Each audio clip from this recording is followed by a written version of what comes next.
भाविकांना कृपया 10 मिनिटाचा कार्यक्रम राहिलेला आहे। मलाही कल्पना आहे आपल्याला खूप जाण्याची घाई आहे, एक 10 मिनिटं आपण थांबावं। आपल्याला सर्वांना सद्गुरू माऊलींचं दर्शनही मिळेल आणि आशीर्वादही मिळेल। इतका वेळ आपण सुंदरतेनं शांततेनं हा कार्यक्रम आपण संपन्न केला आहे। एक 10 मिनिटासाठी जर आपण स्थानापन्न झाले तर आपल्याला गुरुवार यांचं सुंदर असं आशीर्वचन श्रवण करायला मिळेल। जगद्गुरु प्रसिद्ध महास्वामीजी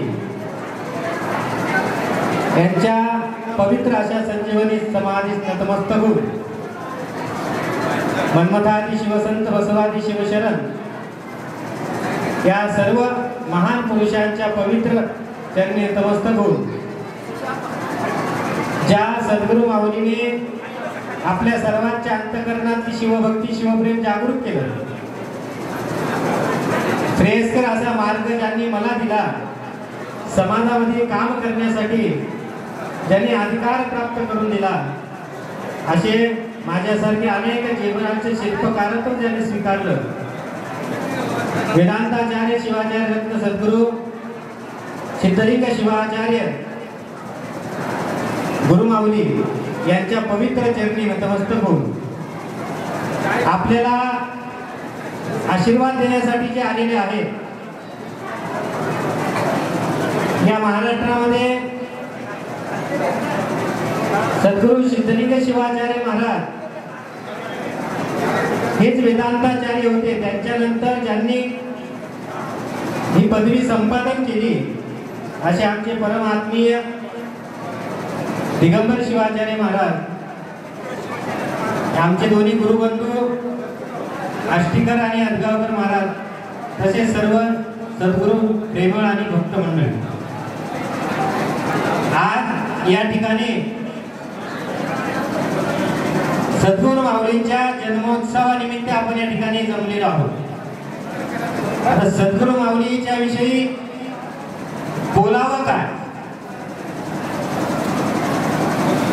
जिथं सिद्धलिंग शिवाचार्य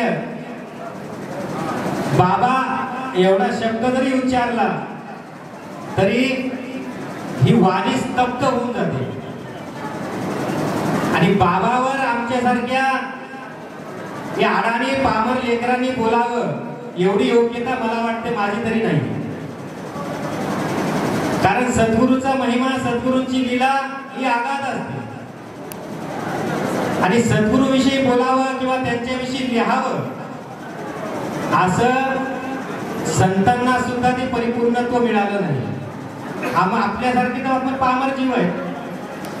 म्हणून एका ठिकाणी कबीरदास मोठ्या रोखठोक शब्दामध्ये सांगतात आणि फार भावनाशील होऊन सांगतात। मर्म सब धरती कागज करो लेखनी सब बनराय, सात समुद्र की मसी करू गुरु गुण लिखा न जाय। अशा प्रकारचं महात्म्य सद्गुरूचं आहे आणि विशेष करून त्यामध्ये बाबा शास्त्राला अभिप्रेत असणारी सद्गुरूंचं स्वरूप म्हणजेच बाबा आहे। ज्या पद्धतीने या ठिकाणी भक्तांच्या अंतःकरणातलं साधकत्व जागृत करण्यासाठी योग्य तऱ्हेने जो मार्गदर्शक अभिप्रेत असतो ती खऱ्या अर्थानं स्वरूप असणारी माऊली म्हणजे बाबा आहे। आमच्यासारख्या दगड असणाऱ्या या जीवाला त्यांनी त्यांच्या प्रेमळ हातोडीनं या ठिकाणी घडवलं, कुठेतरी समाजामध्ये काम करण्याचा अधिकार प्राप्त करून दिला। कोणत्याही प्रकारची योग्यता नसताना, पात्रता नसताना अशा प्रकारचं फक्त सद्गुरू सेवा। मी नेहमी माझ्या सहवासात असताना माझ्या सोबत राहणारे सहकारी आहेत किंवा जिथं मी जाईल त्यांच्या सहवासात, तिथे गेल्याच्या नंतर एकच सांगतो, मला विचारले जातं की तुम्हाला एवढं मोठं कसं प्राप्त झालं, ही गादी एवढी मोठी कशी मिळाली, असे वेगवेगळे प्रश्न मला केले जातात। आता काही आमच्यातले सद्भक्त असे की मी गादीवर बसू नये हे मी त्यांना वाटत होतं, पण असो या गोष्टी घडत असतात। माणूस म्हणल्यानंतर, माणसाचं कर्तृत्व म्हणल्यानंतर त्याला विरोधक होतच असतात, तो विषय वेगळा आहे।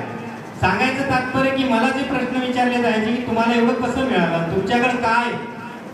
काही काही सद्भक्त त्यांच्या भावनापोटी श्रद्धेपोटी मला म्हणतात की तुम्ही बोलू लागला की आम्हाला वाटतं बाबाच बोलायला. मी म्हणलं ते कधी शक्य होत नाही. शेवटी बाप बापच असतो, बाबा बाबाच आहे. पण माझ्याकडे काहीच नाही आहे, कोणत्या प्रकारचं अध्ययन ना, शिक्षण ना, डिग्री ना, काहीच नाही. पण माझ्याकडे जे फक्त जे माझ्या बाबांना दिलेलं गुरुसेवेचं फळ. बाबा हेच माझं भांडवल आहे, दुसरं काहीच नाही.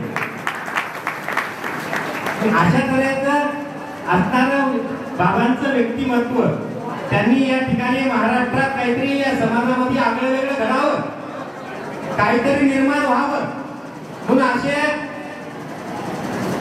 विद्वान व्यक्तिमत्व रत्न त्यांनी निर्माण केले आणि या समाजासाठी काम करण्यामध्ये दिले. काही होत नाही, थांबा, बसा, सगळे खाली बसा. मुळात ही परंपरा माणूस घडवणारी परंपरा आहे. ज्या ठिकाणी शिवसंत लक्ष्मणासारखा संत घडला ती परंपरा आहे.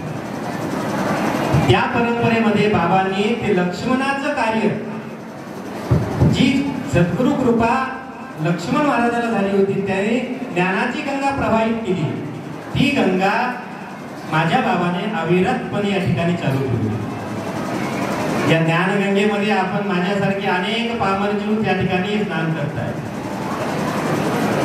सांगायचं तात्पर्य की या धर्मपीठाच्या माध्यमातून बाबांनी महत्व कशाला दिलं असेल?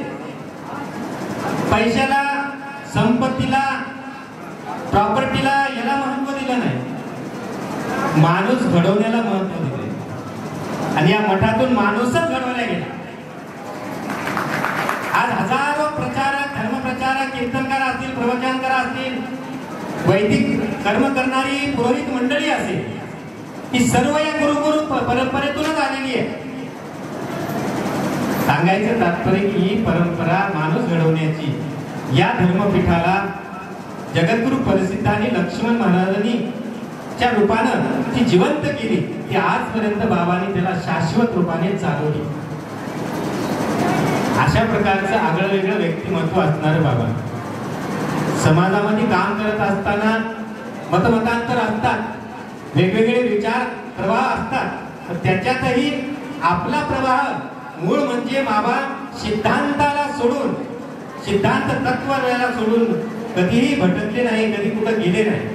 सिद्धांत हेच मूळ आहे हे धरूनच समाजामध्ये प्रचार केला, प्रसार केला. आणि तीच प्रेरणा आमच्यासारख्या या सर्व गुरुबंधूंना त्यांनी दिली काम करायचं. अशा प्रकारचं बाबांचं व्यक्तिमत्व. वेळ खूप झालेला आहे. आपण सर्वजण आतुरतेने वाट पाहतात बाबांचा आशीर्वाद घेण्यासाठी.